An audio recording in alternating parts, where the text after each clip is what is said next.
Hello, folks. It's enteringthecozad.org. We just getting on the mic today and talking about what's going on in the world today.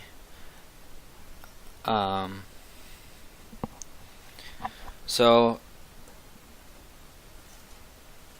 a lot of people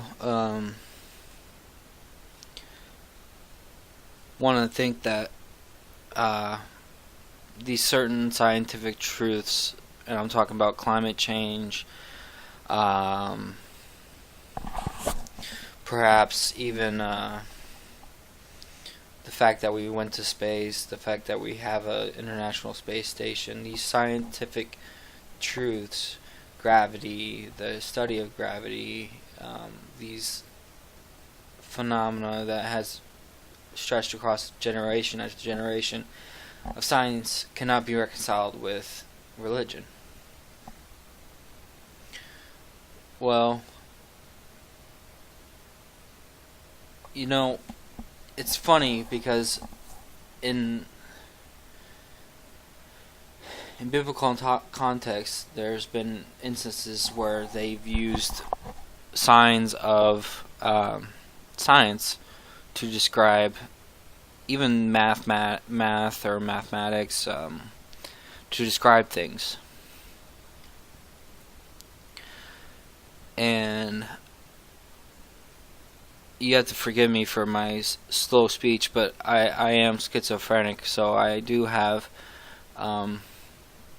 sometimes where I have to think about what I say, and it's unbecoming of me to just forego that as a possibility of reaching out for something that I don't really necessarily believe in or obtain to. But I do think that that science and religion can be justified.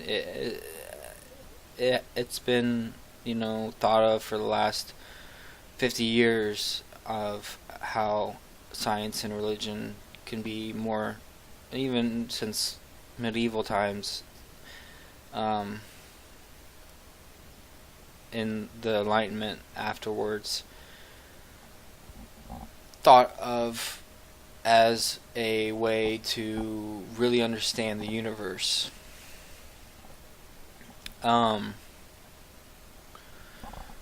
We live in a very small corner of a very large room. And this room has certain laws and certain things that can be bended, but as far as I can tell, can't be broke.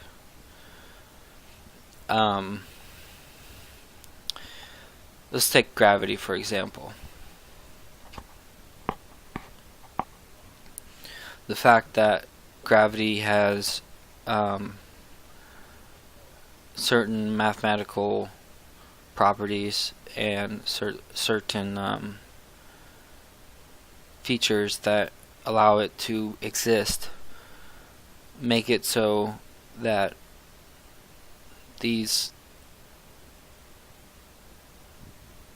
things like acceleration have limits. Well, we've heard that the limit is speed of light. Well, if you think about this in the context of a very small corner in a very large room, there are things outside our possibilities that we can reach just by physical means. And those possibilities could be endless. I'm talking endless, limitless. Literally creating galaxies, creating universes, creating stars, creating asteroids, creating the fundamental workings of our universe, and going beyond that.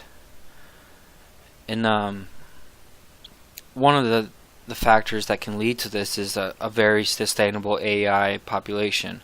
What does that mean by this?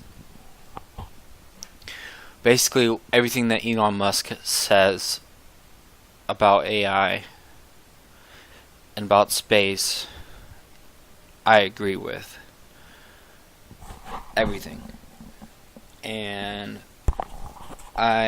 for those who do listen to this, I do thank you first of all. But I do have something that I have offered to space in the past. I find that electromagnetism is going to be the force driving our space frontier in the future. And people that read about electromagnetism could infer for themselves what's going on. But it's a way to universally travel at least the galaxies, and it relies on a lot of invisible forces. So I'll go in that on that in a later lecture, and I'm not going to go in that now. I do feel that